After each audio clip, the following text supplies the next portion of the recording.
Hello friends, welcome back to Electronic Mechanic Malayalam. ഇന്നത്തെ video washing മെഷീനുകൾക്ക് common ആയിട്ട് വരുന്ന ഒരു കംപ്ലൈന്റിനെ കുറിച്ചാണ്. അതായത് ഡ്രെയിനേജ് വാൽവിലൂടെയുള്ള വാട്ടർ ലീക്കേജിനെ കുറിച്ചാണ് ഇന്നത്തെ വീഡിയോയിൽ പറയുന്നത്.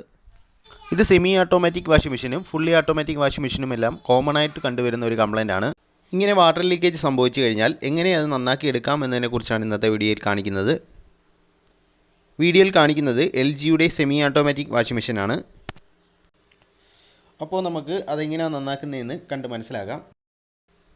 ആദ്യമായിട്ട് ഇതിൻ്റെ ബാക്ക് സൈഡിലുള്ള ഒരു കവർ ഉണ്ടാകും, അത് ഓപ്പൺ ചെയ്യുകയാണ് വേണ്ടത്.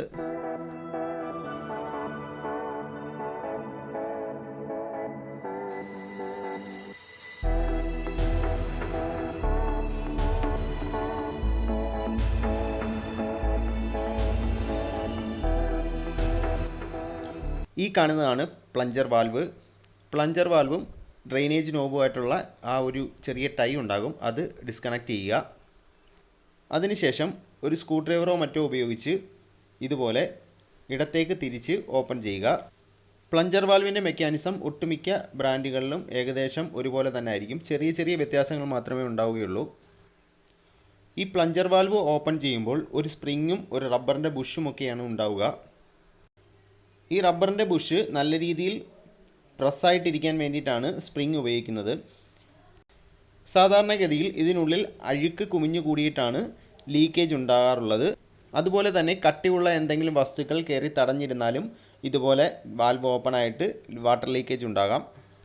ഇതിൽ നോക്കിയാൽ നമുക്ക് മനസ്സിലാകും, ഇതിൽ അത്യാവശ്യം ഒരുപാട് അഴുക്ക് വന്ന് അടിഞ്ഞിരിപ്പുണ്ട്. അതുപോലെ തന്നെ അതിൻ്റെ ഉള്ളിലും ആ വാൽവിൻ്റെ ആ പോർഷനെല്ലാം അഴുക്കായിട്ടിരിക്കുകയാണ്. അപ്പം നമുക്ക് കുറച്ച് ഡിറ്റർജൻറ്റ് പൗഡർ ഉപയോഗിച്ച് നല്ല രീതിയിലൊന്ന് ക്ലീൻ ചെയ്തെടുക്കാം. ഞാനിവിടെ ഉപയോഗിക്കുന്നത് സോപ്പ് പൊടിയാണ്. ഒരു ബ്രഷും ചെറിയൊരു ബ്രഷും സോപ്പ് പൊടിയും ഉപയോഗിച്ച് നല്ല രീതിയിൽ വൃത്തിയാക്കിയെടുക്കുക.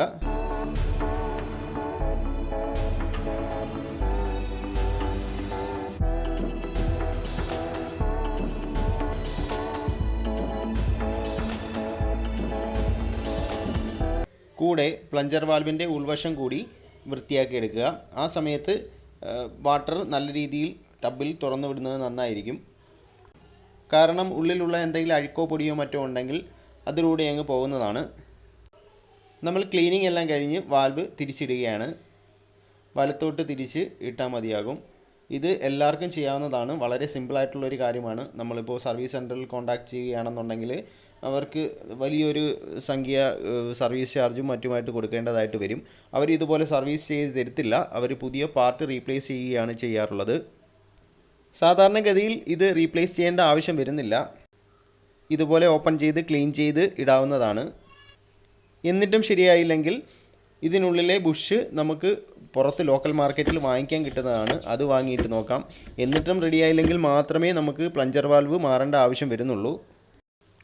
ഇപ്പോൾ നമ്മളെ വാഷിംഗ് മെഷീൻ റെഡി ആയിട്ടുണ്ട്, ലീക്കേജ് മാറിയിട്ടുണ്ട്, ലീക്കേജ് പൂർണ്ണമായിട്ട് മാറിയിട്ടുണ്ട്. നമുക്ക് തിരിച്ച് ക്ലോസ് ചെയ്യാം. ഈ വീഡിയോ എല്ലാവർക്കും ഇഷ്ടമായിട്ടുണ്ടാകുമെന്ന് കരുതുന്നു. നിങ്ങളുടെ അഭിപ്രായങ്ങൾ കമൻറ്റായി രേഖപ്പെടുത്താവുന്നതാണ്. വീണ്ടും ഉപകാരപ്രദമായ മറ്റൊരു വീഡിയോയുമായി വരുന്നവരെ ഗുഡ് ബൈ.